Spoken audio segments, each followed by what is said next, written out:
오늘 마태복음 15장 14절 말씀입니다. 마태복음 15장 14절 말씀 한 절입니다. 우리 같이 한번 읽도록 하겠습니다. 그냥 두라. 그들은 맹인이 되어 맹인을 인도하는 자로다. 만일 맹인이 맹인을 인도하면 둘이 다 구덩이에 빠지리라 하시니. 아멘. 예.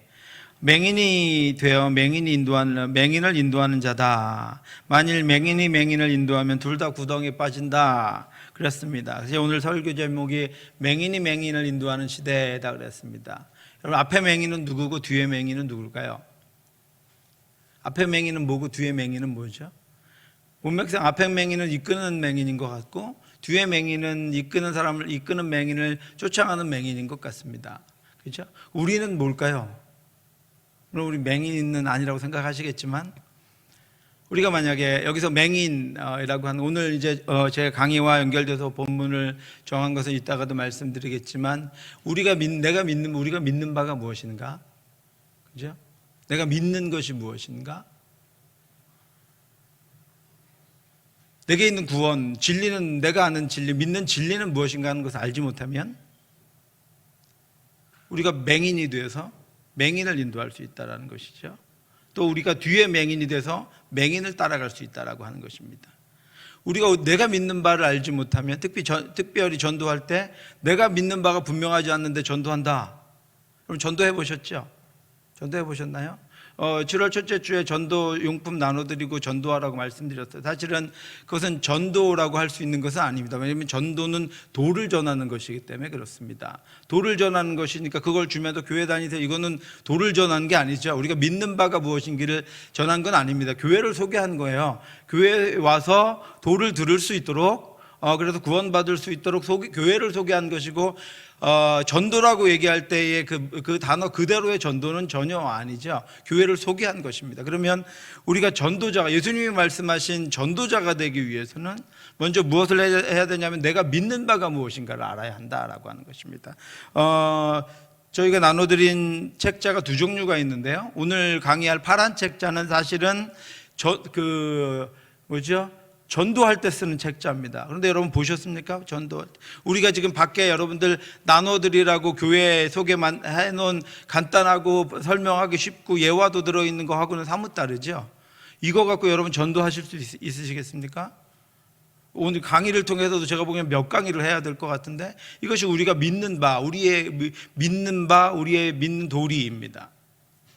예, 그리고선 이 전도제에 있다 보시니까 맨 끝에 보면 교회에 대해, 하나님에 대해서, 성령에 대해서, 교회에 대해서, 예수 그리스도에 대해서, 인간에 대해서, 구원에 대해서, 죄와 죽음에 대해서, 천국과 지옥에 대해서, 그리고 그리스도의 생활에 대해서까지 하고 난 다음에 맨 끝에 비로소 우리가 늘 전도하는 말씀이 거기 있습니다. 죄를 알고 예수 그리스도만 구원을 주신 분인 줄 알고, 그리고 거듭남을 사모하는가, 거듭나기를 원하는가. 그러면 그래도 거기서 영접기도 안 해요. 그죠? 당신은 믿게 되었습니다라고 확인하고 영접기도 안 합니다. 어디로 가라 하냐면 교회에 가서 그 진리에 대해서 더 배우고 나서 믿었으면 세례 받으라는 거예요. 믿고 세례 받으라는 것이죠. 그런데 여러분, 전도할 때 사용하실 수 있으시겠어요? 저거가 전도 책자였는데 이전에 청교도에서는 더 했습니다, 여러분. 네. 교회에 와서 내가 믿겠다고 와도 진리를 다 가르쳐서 몇 개월 동안, 그리고 확인했어요. 그리고 학습 세례 문답을 하고, 그때 학습은 없었지만 학습 세례 문답 하고 난 다음에 몇 년 동안 그 말씀대로 사는지를 봤어요. 그리고 나서 세례를 베풀었습니다. 그가 깨닫고, 처음에는 진정으로 자신의 죄를 깨닫고 하나님께 회개하고 믿기로 작정하였는가, 그리고 그 안에 성령께서 함께 하셔서 믿음으로 살아가고 있는가까지 확인하고 난 다음에 세례를 베풀었습니다. 그렇죠. 그 다음에 다른 책자 또 한 가지는 이제 성도라고 하는, 저와 여러분들, 내가 정말 거듭난 사람인가 하는 것들을 확인하는 것입니다. 그 확인은 두 가지가 있는데, 정말로 내가 거듭난 사람인가를 확인하는 한 가지가 있고요, 그래서 내가 거듭난 사람이 아니라고 느껴지거든, 내가 정말로 이런 것들을 하나도 행하지 못해도 정말로 말씀이 얘기하는 요한 일서가 얘기하는 거듭난 사람이 아니라고 느껴지거든. 거듭남을 사모하고 하나님께서 그 거듭남의 은혜를 주시도록 또 하나님의 말씀을 사모하고 말씀 가운데 있다가 하나님 성령 하나님이 함께 하시는 그 주시는 은혜를 가지고 거듭남을 얻으라라고 하는 것이고, 또 한 가지는 거듭났음에도 불구하고 그 말씀대로 살아가지 못하는 이들은 하나님께서 거듭나게 하신 하나님의 자녀답게 살아감으로 말미암아 자신의 거듭남을 사람들에게 보이라라고 하는 것입니다. 너희 빛을 사람들에게 보이라라고 말씀하십니다.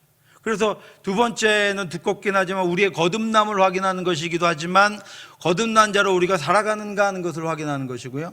오늘 파란 책자는 전도 책자입니다. 그런데 여기 있는 아주 기본적인 것들만을 구성해 놓았는데 제가 이제 강의를 할 텐데, 여러분 이 부분에 적어도 처음부터 끝까지 분명해야 우리가 맹인을 인도하는 맹인이 되지 않을 수 있어요. 아니면 온전한 사람을 맹인으로 만들어 구덩이에 빠뜨려버리는 맹인이 되지 않을 수 있다라고 하는 것이죠. 여러분 그것을 오늘 말씀을 또 우리가 믿는 바가 무엇인가, 우리가 지금 믿는 것이 무엇인가 하는 것을 한번 저와 함께 확인하시면 좋겠습니다.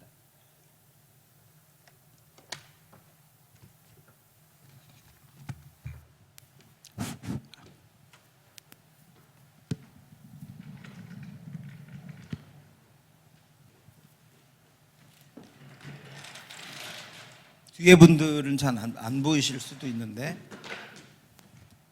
제가 뭐 크게 써보겠습니다.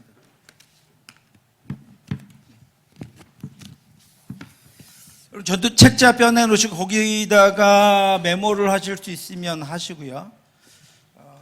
제가 앞에다 PPT를 보여드릴 테니까 책에 있는 내용을 일단 써놓고 그 안에 있는 내용들을 제가 좀 설명해 드리겠습니다. PPT를 띄워주실래요?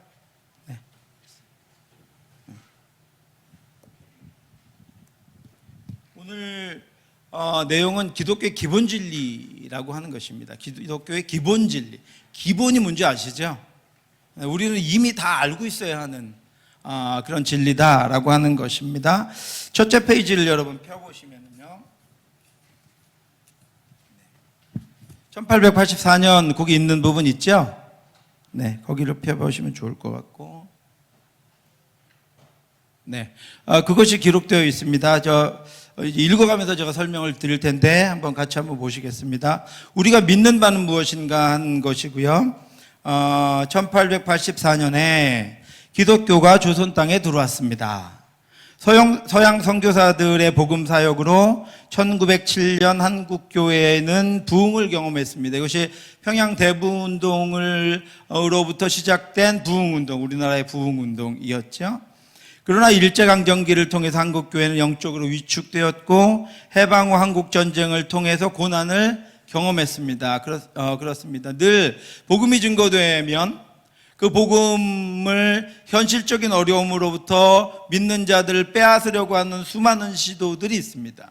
개인적으로 어려움을 겪게 하기도 하고 교회적으로 어려움을 겪게 하기도 하고 국가적인 어려움을 겪게 하기도 합니다. 우리나라가 얼마나 하나님을 진실하게 믿을 정말 하나님의 온전한 자녀들 하나님이 세우실 은혜를 우리에게 부어주셨는지, 일제강점기와 한국전쟁은 개인적인 고난, 가정적인 고난, 그렇죠? 교회적인 고난, 국가적인 고난이 한꺼번에 왔습니다. 그렇죠? 개인적인 고난이 있어도 교회에서 위로받고 이렇게 함께 갈 수도 있고, 교회적인 고난이 있어도 국가적으로 다시 세워지고 일어설 수 있는 그런 기회들이 있는데, 1907년에 평양대 부흥운동을 시작으로 해서 우리나라의 부흥운동이 평양에서부터 시작돼서 특별히 우리나라는 선교사가 먼저 들어온 나라가 아니죠. 우리나라는 성경이 먼저 들어왔습니다. 번역된 성경이 먼저 들어와서 선교사들이 왔을 때 이미 선교사들이 왔을 때가 아니라 로스 목사님 같은 경우에는 중국에 있는데 한국에서 그냥 성경을 읽고 믿기를 원하는 이들이 중국에 찾아가서 우리에게 세례를 베풀어 달라고 하죠. 그러니까 우리나라는 말씀으로 먼저 복음화된 나라입니다.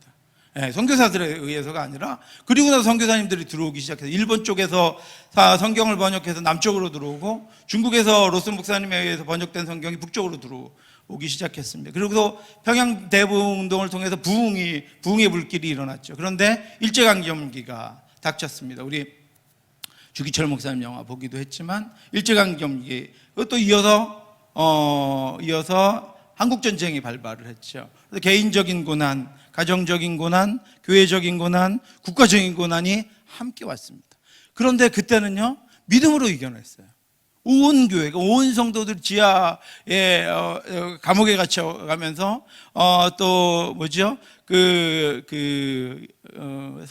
창씨계명을 거부하면서 더 부흥되고 더 견고해지고 더 믿음 안에 서는 기회로 삼았습니다. 그런데 문제는 그 한국전쟁이나 일제강점기의 그 고난이 아니라 오늘 아까 그 다음에 보시면 1980년대 이후로 한국교회는 숫자적으로 성장하였지만, 제가 1번이라고 앞에다 써놓았습니다. 거기 1번이라고 한번 표시하면 좋겠고요. 세속화의 물결에 휩싸여서 경건의 능력을 잃어버리고 말았습니다.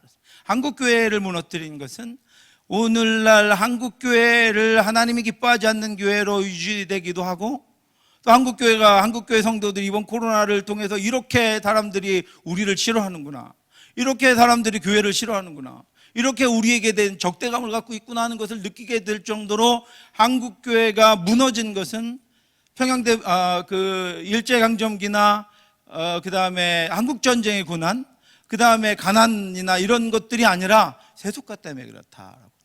제가 여기서 세속화를 말씀드리는 것은 일반적인 사회는, 세상은 계속해서 세속화되어 가고 있습니다. 하나님을 알지 못하는 쪽으로 이렇게 미끄러져 내려가고 있죠. 그리고 하나님의 심판이 있을 것입니다. 지금 제가 말씀드리는 세속화는 교회의 세속화입니다. 교회가 세속화되기 시작했다라는 것입니다. 이것이 오늘날 교회를 무너뜨리는 주범이 되었습니다. 오늘 우리도 역시 세속화된 교회 가운데 살고 있습니다. 교회 세속화가 무엇을 이야기하느냐를 먼저 제가 오늘 좀 말씀을 드리려고 하는데요. 교회 세속화를 이끈 여러 가지들이 있습니다. 그 중에 하나가 은사주의 운동이죠. 은사주의 운동. 은사주의라는 것은 무엇이죠?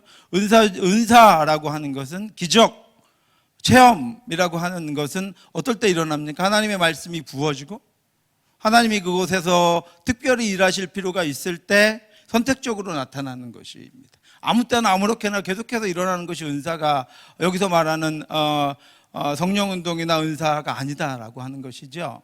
그런데 그것만을 찾는 사람들이, 그것만을 추구하는 사람들이, 이전에 예수님에게 오병이어의 기적 이후에 떡을 찾으러 예수님을 쫓아다녔던 것처럼 그 기적과 그것들을 경험하기 위해서 예수님을 믿기 시작한 거예요. 그것이 복음의 본질, 우리가 믿는 기본 진리, 말씀, 하나님의 말씀을 뒤로 놓고 은사와 내가 필요한 것들, 또 내가 원하는 것들을 먼저 얻기를 원하는 것들 때문에 교회가 세속화되기 시작했습니다. 은사주의 운동.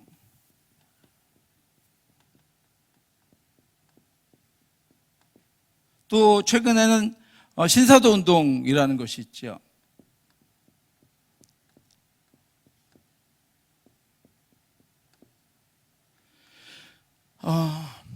자기가 사도라고 하는 거예요. 우리 개혁주의는 12사도, 예수님과 함께 있었던 사도, 또 거기다 사도 바울까지를 포함한 사도들 신사도 운동이라고 사도라고 합니다. 그런데 자기가 구세주다, 이건 뭐지요, 여러분? 내가 구세주다, 이건 뭐예요? 그 이단이죠.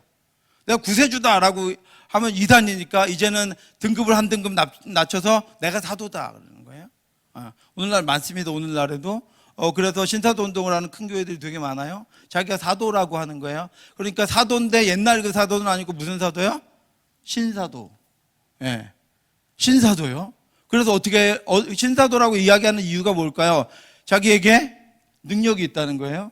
기름 부심이 있다는 거예요. 말씀을 말씀대로가 아니라 말씀을 자기가 해석할 능력, 예언할 능력, 그렇죠? 그런 것들이 있다고 하는 거예요. 그것을 줄 수 있다고 하는 운동들입니다. 그래서 그것들이 교회를 세속화되기 세속화시키기, 왜 그러냐면 교리, 본질, 진리를 흐트러뜨리면 세속화되어 버립니다. 그것만을 쫓는 사람들이 있고 교회 안에 그것만을 보고 오는 이들이 있기 때문에, 그리고 교회가 중성화되어 버리죠.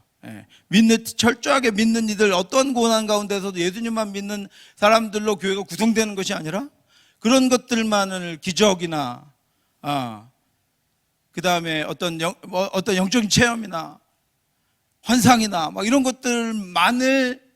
그것만을 추구해서 오는 이들이 있기 때문에 그렇다라고 하는 것입니다. 그리고 교회가 세속화되기 시작했습니다. 그 다음에 여러분 이제 늘 우리가 안타깝게 생각하는 것이 분파주의죠.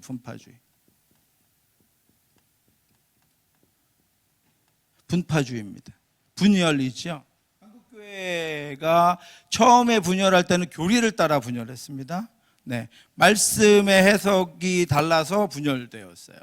그런데 이후에는 어떻게 우리 장로교만 해도 부끄럽지만 어떻게 분열되죠? 자신들의 계파를, 자신들의 무리를 따라 분열되기 시작했어요. 수없이 분열되기 시작했습니다.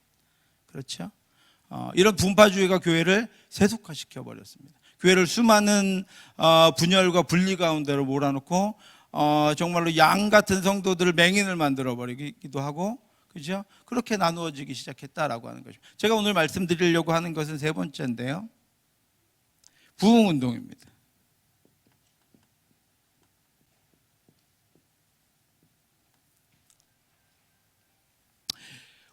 우리나라에 지금도 진행되고 있는 이 부흥운동은 교회를 세속화시키기 시작했습니다. 하나님의 교회를 끊임없이 세속화시켰습니다.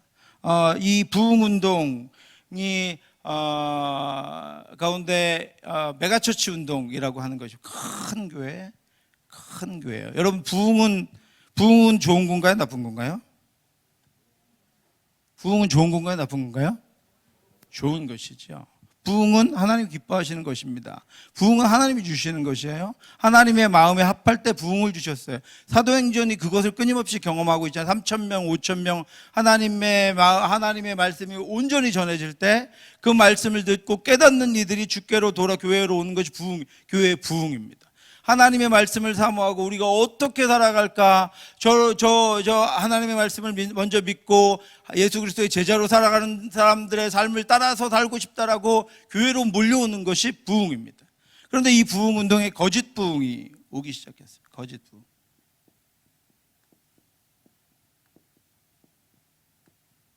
제가 원래 글씨를 못 쓰는데 더 못 쓰네요.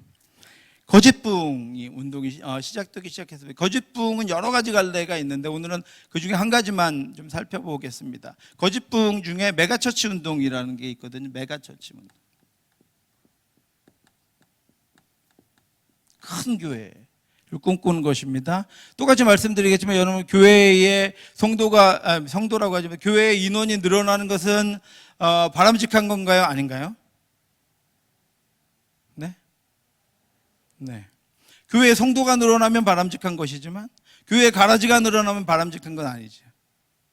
그런데 거짓 부흥을, 메가처치 운동을 꿈꾸는 사람들은 상관없습니다. 교회의 인원이 늘어나면 돼요. 교회의 인원이 늘어나면서 교회의 헌금이 늘어나면 돼요. 교회의 헌금이 늘어난다는 것은 그들에게는 수입이 늘어나는 거예요. 수입이 늘어나니까 많은 수익 사업을 할 수가 있어요. 그렇죠? 그러면 많은 수익 사업을 하면서 그것으로 사람이 늘어나고 그것으로 말미암아 교회가 커지고 그것을 부흥이라고 생각하는 것이 바로 이 메가처치 운동입니다. 여러분 잘 알고 있는 메가처치 운동은 사실은 한동안 우리 한국교회, 우리 장로교회 목사님들도 미국의 큰 교회를 견학을 갔었어요. 그리고 그 부흥을 배우려고 했었어요. 여러분 잘 알고 계시는 이 메가처치 운동의 기원은 아니지만 우리나라에 영향을 미친 기원이라고 생각할 수 있는 사람이 빌 하이빌스입니다.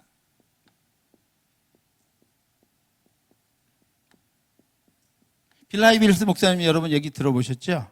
저보다는 훌륭한 분이겠죠. 윌로우 크릭 교회라고 하는 교회를 하고 있는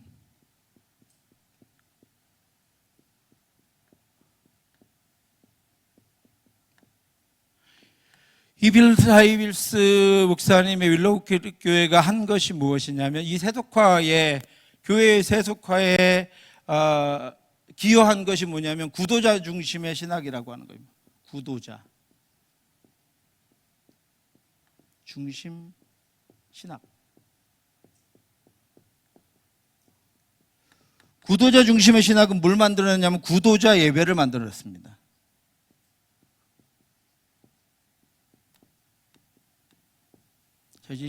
이제부터 말씀. 구도자 예배가 우리나라에는 어떻게 들어왔냐면 열린 예배로 들어왔습니다.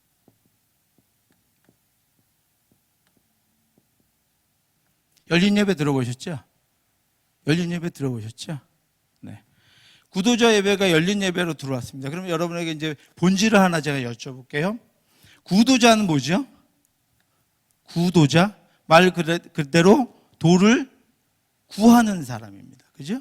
도를 구하는 사람. 아직 도를 알지 못하고 도에 대한 확신이 없는데 도를 구하는 사람이 구도자입니다. 그러면 여러분 예배, 우리가 알고 있는 이제 여러분 알고 계신 대로 예배는 누가 드리는 거죠? 예배는 누가 드리죠? 하나님께 예배는 누가 드리나요? 성도가 드려요. 예배는 성도가 드려요. 예배는 신자가 드리는 겁니다. 신자. 신자는 뭐죠? 믿는 자예요. 구도자가 아니라 신자는 믿는 사람들이죠. 그죠? 여러분 믿는 분들이죠? 네. 예배는 신자가 드리는 거예요. 성경의 예배는 신령한 진정으로 믿는 자가 드리는 거예요. 그죠? 네. 구약에서는 하나님이 택하신 하나님의 백성들이 예배를 드릴 수 있는 거예요. 예배는 성도가 드리는 것이고 믿는 자의 무리가 드리는 것이고 예수 그리스도의 보혈로 거룩해진 사람들이 드리는 것이고 신자가 드리는 것이 예배입니다. 그런데 구도자의 예배다. 도를 아직 구하는 사람들이 예배다. 예를 들어서 우리의 전통적인 예배에 성도나 신자가 드리는 예배에 구도자가 있을 수 있습니다. 그렇죠? 그렇죠? 아직 확실히 믿지 못하는 사람들이 와서 우리 어린아이들도 그렇게 예배 드릴 수 있죠. 성도가 드리는 예배에 구도자가 있을 수 있지만 순전히 구도자를 위한 예배라고 할 때 그것이 예배인가 하는 것입니다. 도를 구한 사람들이 예배 드리는 것이 예배라고 성경에 말씀하신 적이 있나요, 여러분? 성경은 믿는 자가 드리는 것이 예배입니다. 예. 예배는 믿는 자가 드리는 것이에요. 우리 믿음으로 드리는 것이에요. 신령과 진정으로 우리가 믿는 바를 고백하고 우리가 믿는 하나님을 찬양하고 우리에게 은혜를 주시고 구하는 대로 응답하실 그 하나님이 주실 것을 믿고 기도하는 거예요. 그죠? 예배를 통해서 예수 그리스도의 보혈의 공로가 내게 임하고 내가 그 보혈의 공로로 말미암아 하나님께 구원을 받았고 그 구원이 너무 감사해서 하나님 앞에 예물을 드리고 그리고 하나님이 주신 은혜를 받아 이 땅을 다시 살아갈 결심을 하고 이 땅을 살아가면서 주신 은혜를 다시 하나님 앞에 고백하고 그것이 예배다라고 하는 것입니다. 그런데 빌 하이빌스 목사님이 빌 하이빌스가 구도자 예배를 만들었어요. 그들만을 위한 예배를 만들었습니다. 그리고 그것이 우리나라의 열린 예배로 들어왔습니다. 열린 예배는 여러분 어떻게 드리죠? 들어보셨나요? 열린 예배 들어보셨나요? 손을 드시려고 그러다 마시네. 열린 예배는 어떻게 드리니까 여러분? 예배 형식을 다 무시합니다. 그죠? 왜냐하면 구도자 중심이에요. 성도 중심이 아니고 구도자 중심이에요. 구도자는 아직 도를 몰라요. 그죠? 네. 그러니까 어떻게 예배를 드려요? 구도자가 편하도록요? 편하도록. 이렇게 오래 있으면 안 됩니다. 그죠? 구도자 중심의 예배 드리는 윌로우크릭 교회나 수정교회나 여러분 잘 아시는 미국의 교회들은 차를 타고 딱 구도자가 내가 믿어볼까 하는 구도자가 교회를 가면 딱 차가 교회에 도착하면 어떻게 해요?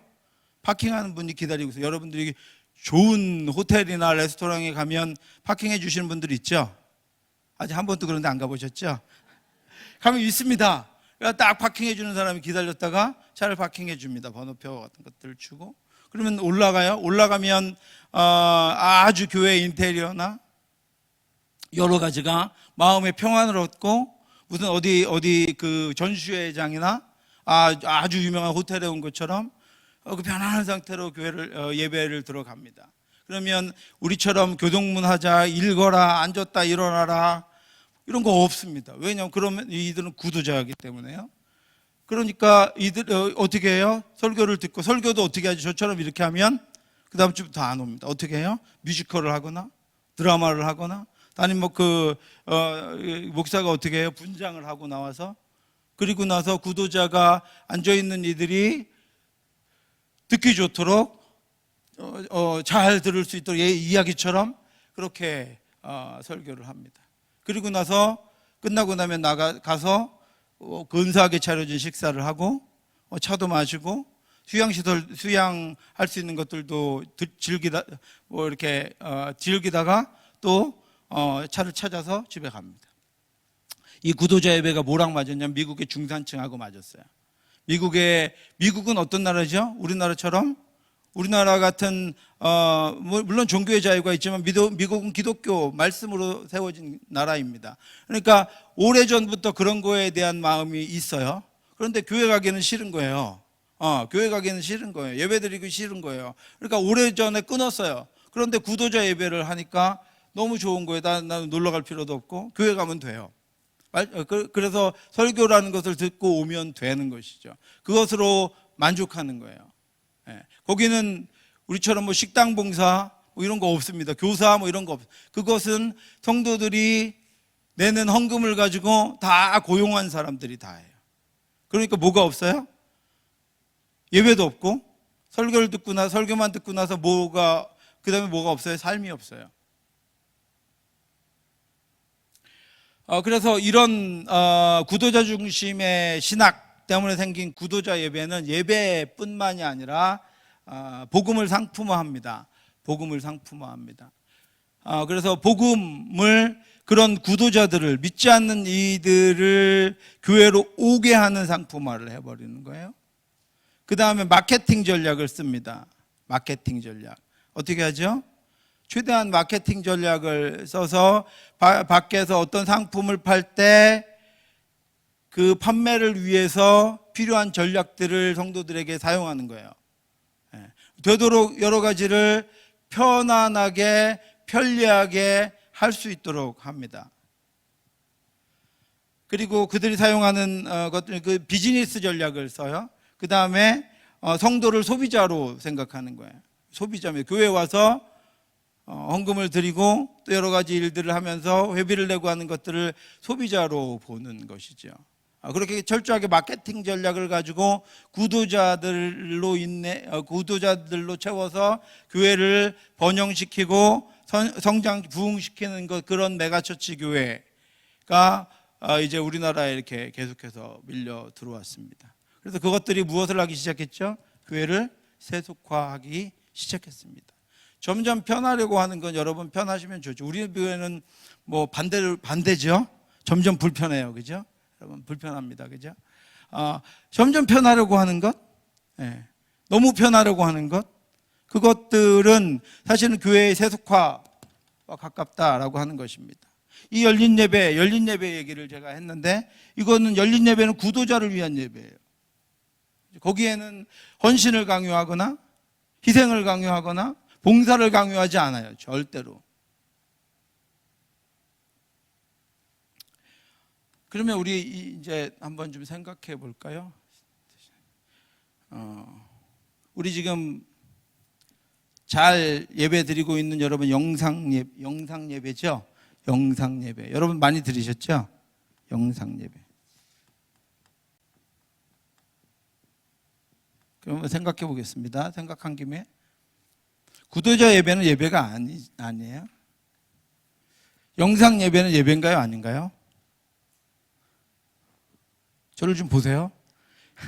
영상 예배는 예배인가요? 아닌가요? 아닌가? 이제 와서 아니라 그러면 어떻게 여기다 영상 예배를 몇 년을 드렸는데? 그죠? 제가 영상 예배 드리라고 했잖아요. 그죠? 여러분 교회 못 오시면 영상 예배라고 하는데 이제 와서 아니라 그러면 저는 뭐가 되는 거죠? 예배 아닌 거 여러분들에게 하라 그런 게 된 건가요? 영상 예배는 예배인가요? 아닌가요? 어떤 개념으로 제가 여러분에게 설명드릴 거냐면, 영상 예배를 드릴 때 우리 환경은 어땠죠? 비상적이었습니다. 비상적. 그죠? 함께 모여서 예배를 드릴 수 없는 시국이었습니다. 그렇죠? 그래서 우리가 가지고 있는 것들을 가지고 영상을 통해서라도 예배를 드릴 수 있도록 했습니다. 비상적으로 사용한 거예요. 제가 사우디아라비아에 1년을 가 있었던 적이 있었는데 6개월을 가 있었던 적이 있어요. 거기서는 외국인들도 예배를 드리면 잡아가거든요. 성경을 갖고 있으면 잡아가요. 그러니까 어떻게 했냐면 주일이 되면 우리 믿지 않는 우리 직원들 중에 몇 명을 거실에서 TV를 크게 틀어놓고 TV를 보게 합니다. 모여서. 나중에 맛있는 걸 사주지만 우리는 맨 끝방에 이불을 쓰고서 우리 예배를 이제 드려요. 똑같이 사도신경하고 대표기도 하고 다 하죠. 헌금도 하고 이렇게 예배를 드려요. 근데 이제 우리들은 말씀을 전할 사람이 없잖아요. 말씀을 전할 사람이 없죠. 말씀을 우리가 전할 수는 없으니까 평신도가 어떻게 하냐면 한국에서 우리 가족들이 앞에 뽕짝, 뒤에 트로트, 중간에 설교. 그게 그냥 교회 설교 그게 있으면 걸리니까 앞에 뽕짝, 뒤에 트로트 똑같은 건가요? 중간에 설교 이걸 보내줘요. 테이블 보내주면 설교 때는 이제 그걸 듣는 거예요. 그걸 듣고 예배를 드렸습니다. 비상시에 그렇게 예배를 드렸습니다. 그런데 이제 코로나도 됐고 코로나 때문에 교회에 몇 명 모이라는 거 없어요. 지금 정상 시국이에요. 정상.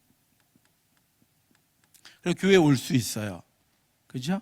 교회에 올 수 있어요. 지금도 비상시에 계시는 분들은 있습니다. 병원 입원해 계신 집사님들이나 그럴 수 있죠. 특별한 그런데 교회를 올 수 있는데 계속 영상 예배. 자, 이제 비상시에도 여러분 영상 예배 어떻게 들으셨나요? 어떻게 들으셨죠? 교회 오는 것처럼 옷을 입고 거실에 이렇게 틀어놓고 거실에 같이 딱 앉아서 앞에 찬양할 때 같이 일어서서 그리고 앉았다가 교동문 같이 하고 그 다음에 기도 같이 하고 찬양 같이 크게 부르고 말씀 듣고 그렇게 하셨나요? 소파에 앉아서 침대에 누워서 아니면 다른 거 이렇게 일하면서 적어도 그런 예배라고 이름을 우리가 붙일 수 있는가 하는 것입니다. 그죠? 그래서 우리 교육자들이 이제 주일마다 누구 오셨고 누구 안 오셨고 누구 이렇게 출석, 결석 이런 걸 표시하는데 제가 오고 난 다음부터는 계속 거기가 영상 예배였어요. 누가 안 오면 영상 예배. 지난주부터 이제 서전들한테 영상 예배 빼고 그냥 결석이라고 써라 그랬습니다. 결석. 특별한 분들을 빼고 이제 이 영상 예배가 우리가 이렇게 드려졌기 때문에 우리 여러분 젊은 세대를 생각해 보세요. 특별한 비상시국이 아님에도 불구하고 영상 예배 드린다 그래요. 그럼 여러분 어떻게 되겠습니까? 교회가 어떻게 되죠? 어떻게 될까요? 세속화되는 거예요. 개인이 세속화되는 거죠. 그죠? 어디서부터 세속화되는 거예요? 이렇게 하나씩을 열고 허용하고 그러면서 우리의 죄성은 끊임없이 세속화로 나아간다라고 하는 것입니다. 여러분 안 그럴 것 같으세요? 여러분 여러분 자신은 장담하실 수 있으세요? 영상 예배 처음에는 정말로 경건하게 내가 교회도 못 가는데 교회를 못 가니까 교회에서 예배 드리는 것처럼 그랬다. 여러분은 어떠셨나요? 제가 보지는 않았으니까 제하고 눈이 마주쳐도 걱정하실 건 없어요. 그래서 여러분 영상 예배가 어떠셨냐 이거죠. 그것이 여러분에게 예배로서 만족이 되셨냐 하는 거예요. 그것이 여러분에게 예배 드렸다 하나님. 제가 이제 이번 주부터는 결석이라고 쓰라는 건 제가 하나님께 올려드리는 거예요. 근데 하나님은 이미 결석이라고 하셨을지도 몰라요. 우리는 영상 예배 참석이라고 했을지 모르지만 하나님은 이미 우리가 예배 드리는 그거 자체를 보시고 결석이라고 체크하셨을지도 모른다라고 하는 것이죠. 교회 세속화는 이렇게 이런 것들이 이렇게 더 편하게 만들고 어떻게 우리가 부흥이라는 것이 온전한 부흥이 아니라 어떻게 우리가 교회를 키울 것인가 하는 세상적인 사고들이 들어가서 그것이 성경을 마음대로 해석해서 신학을 만들어서 그 신학을 바탕으로 거기서 예배가 나오고 거기서 전도가 나오고 그래서 그것들이 교회에서 실행됨으로 말미암아 어떻게 되는 것이죠? 세속화되어 버리는 것이죠. 누가 어디서 갑자기 뭐가 들어와서 세속화된 것이 아니라 우리 한국 교회는 일제의 침략이나 6.25 전쟁 때문에 세속화된 것이 아니라 그런 고난 가운데 우리는 더 믿음 가운데 견고해졌는데 우리 교회의 세속화는 부흥운동, 은사주의 운동 이런 것들로 말미암아 우리가 우리의 욕망 안에 있는 것들을 교회에서 얻으려고 하고 내가 밖에서 얻지 못하는 것을 교회에서 찾으려고 하고 밖에 있는 것들을 들여다가 교회에 들여와서 교회에서 그것을 행하려고 함으로 말미암아 교회가 세속화되었다라고 하는 것입니다. 그러면 여러분 예배 아까 말씀드렸듯이 한 가지만 더 말씀드리고 오늘은 여기까지만 해야 될 것 같네요. 우리의 기독교의 본질, 우리 개혁신학의 본질이라고 하는 것이 있습니다. 5가지가 있습니다. 여러분 잘 알고 계시죠? 개혁신학의 우리 본질 5가지가 있는데요. 솔리, 데오, 글로리아. 솔라,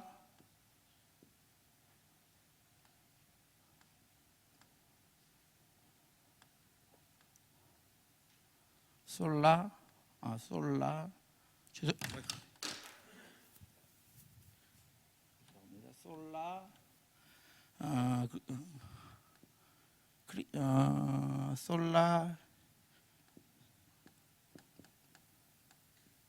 솔라 크리스투.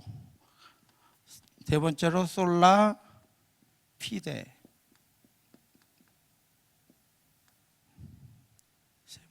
네 번째로 솔라 스크립트라.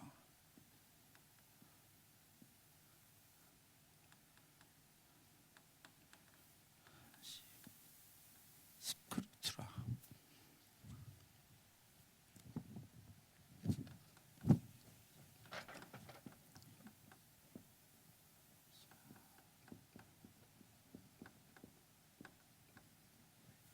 다섯 번째로 솔라 오입니다. 솔라 글로리 그라티아. 솔리데오 글로리아 오직 하나님께 영광. 그죠? 네, 오직 하나님께 영광. 솔라 크리스투 오직 예수 그리스도. 솔라 피데 오직 믿음. 솔라 스크립투라 오직 성경. 솔라 그라티아 오직 하나님의 은혜. 이 5가지가 우리 기독교의 기본 교리입니다. 그런데 구도자 예배라고 하는 것은 누구를 위한 예배예요? 구도자를 위한 예배자를 위한 예배입니다. 뭐하고 위반이 되죠, 여러분? 첫 번째요. 우리 예배는 뭐 해야 돼요? 오직 하나님께 영광이 돼야 돼요. 우리의 삶은 오직 하나님께 영광이 돼야 되는 거죠. 우리 기도, 우리의 모임은, 우리의 교제는 오직 하나님께 영광이 돼야 되는 거예요. 그런데 예배가 누구를 위한 예배예요? 초점이 어디 있어요? 구도자 예배가 아니죠. 우리 개혁 신학이 아니다라고 하는 것입니다. 오직 하나님께만, 우리의 불편함, 우리의 온전치 못함, 또 우리의 여러 가지를 다 내려놓고 오직 하나님께만 영광이 되게 하는 것이 참된 예배다라고 하는 거예요. 그것이 신령과 진정으로 하나님을 예배하는 것이다라고 하는 것입니다. 그래서 그런 관점에서 구도자 예배는 전혀 예배가 아님에도 불구하고 이것이 무엇을 갖다 주죠? 번영을 갖다 주고 거짓 부흥을 갖다 주니까 그것들을 가지고 교회들이 그것들을 들여와서 교회에서 실행하기 시작하고 진행될 때 거기에 뒤따른 것이 무엇이라고요? 교회의 세속화다라고 하는 것입니다. 그래서 기독교의 기본 진리, 그래서 그 다음 보시면 세상 사람들이 교회와 기독교를 비난하는 것을 쉽게 볼 수 있습니다. PPT 보여주세요. 교회 내에서도 진리를 온전히 알지 못하며 잘못된 가르침 가운데 있는 사람들이 있습니다 라고 하는 것이죠. 우리의 예배가 왜 잘못되었는지, 왜 우리가 세속화되어 가고 있는지를 온전히 알지 못한다라고 하는 것입니다. 따라서 21세기에 이른 오늘날 세상 사람이건 교회에 다니는 사람이건 간에 기독교의 기본 진리를 분명히 이해하는 것이 중요합니다. 왜요? 금방 말씀드렸죠. 기본 진리를 이해하는 것이 왜 중요해요? 아까 말씀드렸지만 기본 진리를 내가 알고 이해하고 가지 않으면 부모도 맹인이고 따라가는 아이들도 맹인이에요. 맹인이 맹인을 인도하는. 교사도 맹인이고 따라가는 아이들도 맹인이에요. 맹인이 맹인을 인도하는 거예요. 전도자도 맹인이고 그를 따라서 전도받은 사람도 맹인이에요. 맹인이 맹인을 인도하는 거예요. 어른도 맹인이고 따라가는 아이들도 맹인인 거예요. 우리가 믿는 바가 무엇인가 하는 것을 분명히 알고 내 믿는 바를 가지고 하나님 앞에 살아가며 다른 사람들을, 자녀들을 인도하고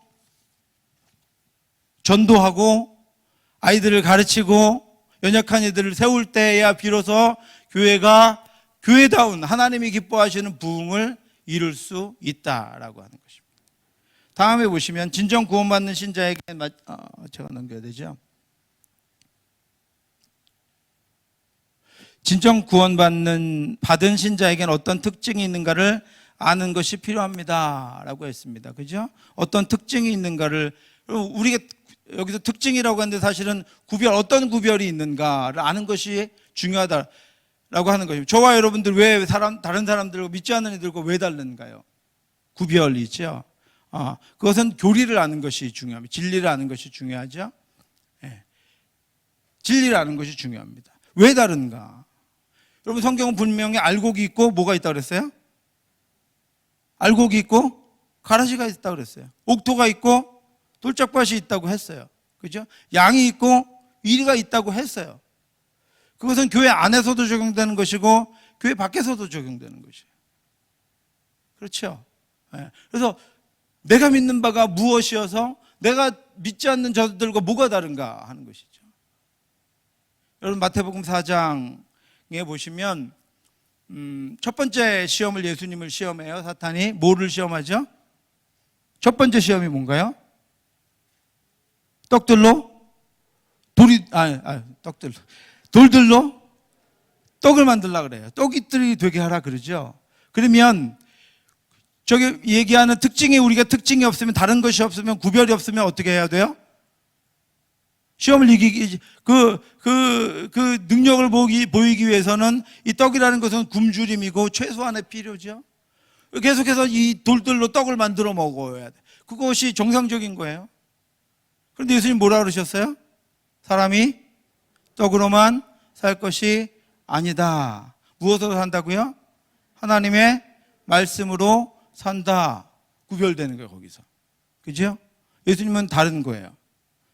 우리도 똑같이 떡들로만 살면, 떡을 구하고 떡을 추구하면 특징이 있는 건가요, 없는 건가요? 특징이 없어요, 안 믿는 사람들과. 그런데 우리가 떡을 추구하는 것이 아니라, 떡을 구하는 것이 아니라 어떻게 해요? 사람이 떡으로만 사는 것이 아니다. 하나님의 말씀으로 사는 거다. 나는 떡에 넘어지지 않을 것이고, 나는 떡을 쫓아다니지 않을 것이고, 나는 떡을 구하지 않을 것이다. 나는 다르다. 나는 하나님의 말씀으로 산다. 어떤 경우에도, 가장 굶주릴 때도, 가장 없을 때도 나는 말씀으로 산다. 우리 아이들도 나는 말씀으로 사는 아이들로 키운다. 나를 따라오는 이들을, 전도하는 이들을 말씀으로 살라고 가르친다. 그러면 여러분 뭐가 있는 거예요? 특징이 있는 거죠. 구별이 있는 겁니다. 그죠? 그래서 이 책자는 기독교는 무엇을 믿는지 설명하고 어떻게 믿을 수 있는가를 분명히 밝히고자 한다. 그랬으면 이제 하나 했습니다. 오늘 다 끝내려고 그랬는데. 우리가 내가 믿는 바가 무엇인가? 내가 세상과 어떻게 구별되는가? 내가 구별된 세상에서, 그런데 나는 구별되었지만 여전히 똑같은 이 세상에서 나는 어떻게 구별된 채로 살아가야 하는가? 그죠? 이 세상이 끊임없이 나의 의지와는, 우리의 의지와는 상관없이 교회를 세속화하고 또 우리 가정을 세속화하고 우리의 믿는 자녀들을 세속화하는 것들로부터 우리가 믿는 것을 가지고 어떻게 교회를 지켜내고 나를 지켜내고 자녀들을 지켜내고 가정을 지켜낼 수 있는가 하는 것들을 우리가 말씀을 통해서 분명히 알아야, 그래서 이 교재에 이제 뒤에 하나님은 누구신가, 예수 그리스도는 누구인가, 인간은 무엇인가, 그렇죠? 구원은 어떻게 받는가 하는 것들을 계속해서 기록하고 있습니다. 저랑 여러분 오후에 당분간 함께 하시면서 우리 역시 똑같이 내 편한 대로 교회에서 나 편한 대로 예배하고, 내 방식대로 예배하고, 내가 원하는 대로 예배하고, 그렇게 해서 내가 먼저 스스로 세속화되어서 다른 이들도 세속화되게 만드는 맹인이 아니라 하나님 앞에서 말씀대로 온전히 서서 그 누구든지, 그가 맹인이든지 어떻든지 그들을 빛으로 불러서 하나님께로 인도하는 저와 여러분들 되시기를 주님의 이름으로 축원합니다. 기도하겠습니다. 하나님 아버지, 은혜를 감사합니다. 저희 가운데 하나님의 온전한 진리, 하나님이 우리에게 주신 온전한 하나님의 마음을 알고 깨닫고 그렇게 살아갈 수 있도록 인도하여 주시옵시고, 부족하고 연약한 부분들을 알아 아버지 맹인으로 맹인을 인도하는 것이 아니라 하나님이 이 어두운 땅과 이 더러운 땅과 거짓된 땅을 하나님의 빛으로 인도하는 빛과 소금의 역할을 감당할 수 있도록 인도하여 주시옵소서. 내가 무엇을 알지 못하는지, 내가 무엇이 부족한지, 내가 무엇이 온전치 못한지를 깨달아 알 수 있도록 하나님 인도하여 주시옵시고, 그래서 우리가 먼저 빛으로 나아가고 우리가 먼저 빛을 바람으로 말미암아 하나님 아버지 온 땅이, 우리가 속한 곳 모든 곳들이 하나님의 빛을 발하는 그런 곳들이 될 수 있도록 역사해 주시옵소서. 지금은 우리 주 예수 그리스도의 은혜와 우리를 사랑하신 하나님의 크고 넓으신 사랑하심과 성령의 교통하심이 우리를 붙드시고 인도하시며 함께하시며 가르치시고 진리 가운데로 이끄시는 하나님만 쫓아 따라 살아가기를 원하는 사랑하는 성도들 머리 위에, 환우들 위에 지금부터 영원토록 함께 있을지어다. 아멘.